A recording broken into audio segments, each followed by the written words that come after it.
25 জন soldier একসাথে কাজ করছি, 25 জন ডিরেক্টর একসাথে কাজ করছি, সাথে আপনারা সকলে আছেন। সো একটা সময় তো চড়াই উতরাই থাকবেই। না, আমরা এখনও কোনো রেসপন্স পাইনি। ভারতের অন্য ভেন্যু তো ভারতই। সো ভেন্যু বলে তো কোনো কথা নেই। আমরা তো দেশের মানুষের জন্যই খেলি ক্রিকেট। ভাই, লাস্ট আমরা গত বৃহস্পতিবার দিন বাংলাদেশ ক্রিকেট বোর্ড একটা দ্বিতীয় ইমেলটা করছে আইসিসির কাছে, ওইটার উত্তর অপেক্ষায়। আজকে এখনো অবধি কি অবস্থা এবং আপনারা কোনো রেসপন্স পাইছেন কি? না, আমরা এখনও কোনো রেসপন্স পাইনি। আমরা ওটা যতগুলো লিঙ্ক দরকার, অ্যাটাচমেন্ট বা যতগুলো ইনফরমেশন দেওয়ার সব আমরা দিয়ে দিয়েছি। সো আমরা ওয়েট করছি। এক্সট্রিম মশার কয়েল প্ল্যান্ট ফাইবার দিয়ে তৈরি, তাই সহজে ভাঙে না, সুগন্ধিযুক্ত ও নিরবিচ্ছিন্নভাবে জ্বলে। ডেঙ্গু, চিকুনগুনিয়া বাহি সহ যে কোনো মশার বিরুদ্ধে দেয় এক্সট্রিম সুরক্ষা। আইসিসি আমাদেরকে কি জানায়? গুরু ভাই, আপনার সবসময় বলেছেন আসলে দেশের স্বার্থে কখনো আপোষ করবেন না। আসলে আপনি শেষ পর্যন্ত ওই স্ট্যান্ডেই থাকবেন কিনা, এবং মানে যদি বলা হয় যে ভারতের অন্য ভেন্যুতে খেলতে আপনাদের সিদ্ধান্তটা কী হবে? ভারতের অন্য ভেন্যু তো ভারতই।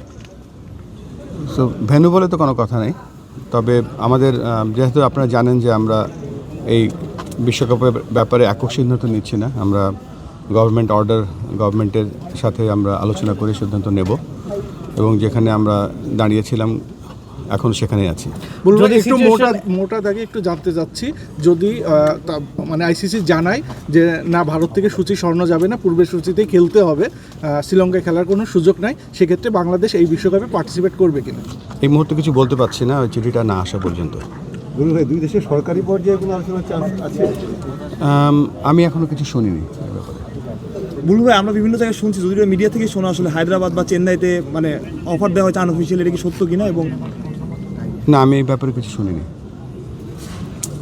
এমনি কতদিনের মধ্যে আশা করছেন উত্তরটা? মানে ইজি হবে ওদের মধ্যে যদি উত্তরটা আসে? মানে সহজ অঙ্ক হিসাব করলে আজকে কালকে তো দুবাই বন্ধ। সো হয়তো সোম মঙ্গলবারের দিকে হয়তো কিছু, আমি জানি না তাদের উপর।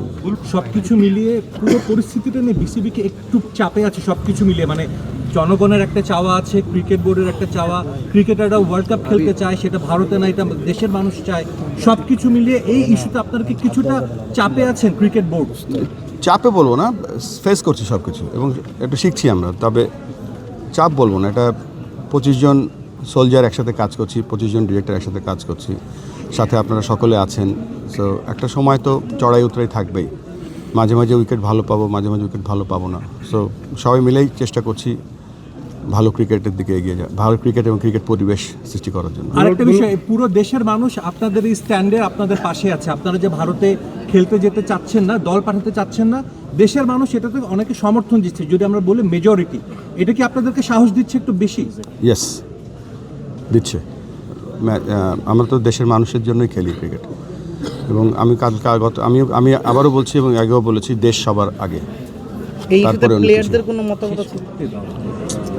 প্লেয়াররা তো আমাদের কন্ট্রাক্টেড প্লেয়ার, এবং প্লেয়াররা তো ধরেন দেশের জন্যই খেলে সকলে।